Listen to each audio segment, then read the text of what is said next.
নীরবতা। পৃথিবীতে কমিউনিকেশনের যত ভাষা আছে সব ভাষার উপরে হলো নীরবতার ভাষা। নীরবতা ক্ষেত্র বিশেষে আলাদা আলাদা ভূমিকা পালন করে। কখনো দারুণ প্রতিবাদ, কখনো সম্মতি, কখনো উপেক্ষা ইত্যাদি নানা অর্থকে প্রকাশ করে নীরবতা। কাজেই শাব্দিক শিল্প, চিত্র, সঙ্গীত কিংবা মিশ্র শিল্পর মাধ্যমগুলো এই নীরবতাকে শিল্পের মর্যাদা দিয়েছে। আসুন আজ জেনে নিই নীরবতা নিয়ে উক্তিগুলো। নীরবতা একটা উপহার। এর সারমর্মকেও মূল্য দিতে শিখুন। না বুঝে কথা বলার চেয়ে বিষয় বুঝে শান্তভাবে কথা বলা ভালো।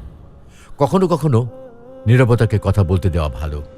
যখন কষ্টটা সীমা ছাড়িয়ে যায় তখন মানুষ কাঁদে না, চুপ করে যায়। নীরবতা মুখ থেকে নয়, মন থেকে প্রয়োজন। যে কলসি অর্ধেক পূর্ণ তাতে বেশি আওয়াজ হয়। যাকে আমরা বলি খালি কলসি বাজে বেশি, কিন্তু যে কলসি সম্পূর্ণ পূর্ণ থাকে তা কিন্তু আওয়াজ হয় না। চুপ থাকতে শিখুন। দেখবেন যে আপনার সাথে একদিন খারাপ ব্যবহার করেছে সেও একদিন আপনার পায়ে এসে পড়বে। নীরবতা হলো প্রকৃত জ্ঞানের সেরা উত্তর। নীরবতা হলো মহান শিক্ষক এবং এর পাঠ শিখতে হলে আপনাকে অবশ্যই এর প্রতি মনোযোগী হতে হবে। তুমি যদি সঠিক হও তাহলে তা প্রমাণ করার চেষ্টা করো না। চুপচাপ বসে থাকো, সময় সব জবাব দিয়ে দেবে। উত্তেজনা কোনো বিষয়ের সুষ্ঠু সমাধান নয়, নীরবতায় গভীর ভালোবাসার আসল বহিঃপ্রকাশ। সুসময়ের নীরবতা হলো সবচেয়ে কমান্ডিং অভিব্যক্তি।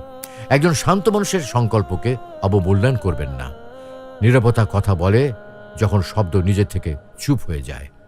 জীবনের তাড়াহুড়োতে যখন আপনি অনুভব করতে শুরু করেন যে আপনি কোথাও হারিয়ে গেছেন, তখন কিছুক্ষণ শান্তভাবে বসে থাকলে আপনি আবার সঠিক পথে হাঁটা শুরু করতে পারবেন।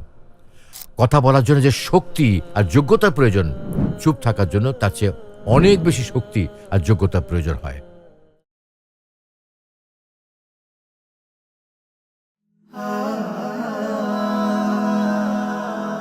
Heaven Tune.